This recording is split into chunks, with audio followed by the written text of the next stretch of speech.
How to put caption using Snapchat. In today's video, I'm going to be showing you how to put a caption on your Snapchat photos and videos quickly and easily. So let's get started. First things first, open the Snapchat app and make sure you're logged into your account.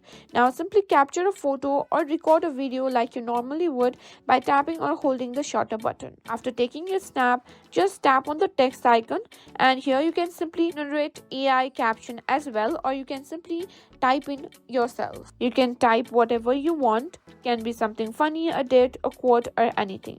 Once you type your caption, you can move it around by dragging it. You can also customize your caption whichever style you want. You can also change the color of the text. Once you're happy with how it looks, you can simply send it to anyone, or you can also save it in your memories or camera roll. And that's it. Super easy to put captions on Snapchat.